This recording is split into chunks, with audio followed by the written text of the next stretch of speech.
A few reasons to consider learning how to kick the ball in the air that we'll cover are to score, to clear the ball, to cross the ball, and when taking a goal kick. Tip number 1, kick low on the ball. Kicking more in the middle of the ball will result in much more of a driven shot or pass. Kicking too high on the ball will cause the ball to bounce. Therefore, kicking lower on the ball will make it a lot easier for that ball to go up into the air. Tip number 2, lean back. For most players, leaning back allows their shots to go a lot higher. This can be great for clearing the ball up the field, but for soccer players that are middle school and older, and especially ones that have been playing for many years and have a lot of muscle mass, it can mean that a lot of shots will be going over the net. Tip number 3, bend at the hips and knees, and can you give this video a like? A lot of soccer players, especially those trying to learn how to use their opposite foot, will often bend at the hip but forget to bend enough at the knee. You have two very powerful muscles on the front of your thigh known as the quadricep and the hip flexor. Bending only at the hip means that you're only engaging the hip flexor. Sadly, this means that you're not engaging your body's strongest muscle,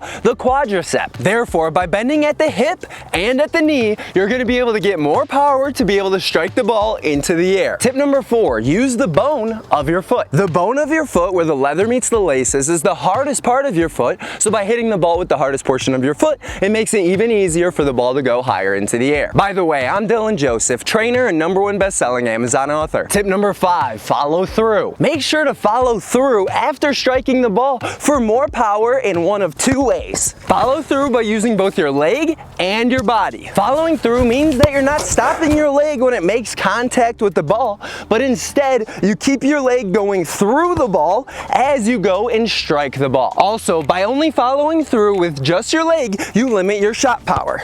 Instead, follow through with your body too, similar to how someone would throw a punch using not only their arm, but also include their hips to generate the most power. You should also follow through with your body and hips past the spot on the field you struck the ball to get the most power possible. Notice here how I'm landing past where I kicked the ball. Generally, if you're a high school player or older, shooting higher on the net increases the chance that you either miss the target or it's saved because the goalkeepers become a lot bigger. Instead, hitting it lower makes it a lot easier for the ball to go in, unless you're a younger player where there's a lot of space between the crossbar and the top hands of the goalkeeper in net. Notice in this image of where the percentage of goals scored in the EPL are on a net. Notice how most professional goals are ones scored close to the ground.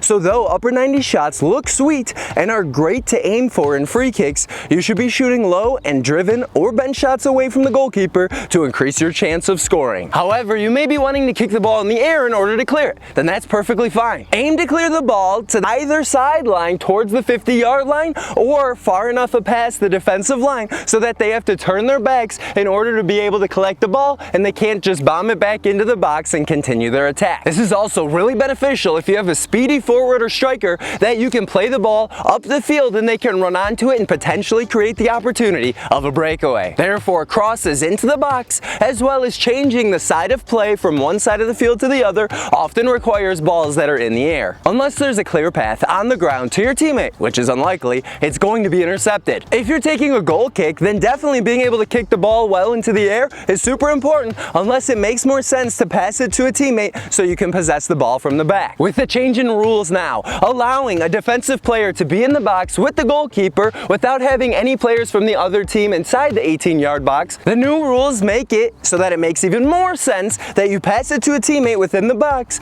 to ensure that you maintain possession than just booting the ball up the field and giving your team a 50-50 ball at best. Now, mostly avoid kicking it in the air when you're passing it to a teammate. Soccer players, and your teammates especially, want to receive passes on the ground because then they can focus their first touch instead of settling the ball, they can take a moving and attacking first touch. Whereas when the ball's in the air, they may need to give time to be able to settle the ball before they continue their attack. Taking more time to control the ball gives the defender more time to come in and steal the ball from you or at least poke it away. Depending on your strength, avoid leaning back when striking the ball at the net because it'll often result in the ball going well over the net. And make sure to keep your head down when shooting to keep your form together to score more shots. And avoid using the broom, the softer portion up towards your toes of your foot. This can be helpful for chipping the ball, but because you're using that broom, the softest portion of the top of your foot, it means that you're going to lose a lot of power and velocity on that shot. Subscribe and watch my videos first.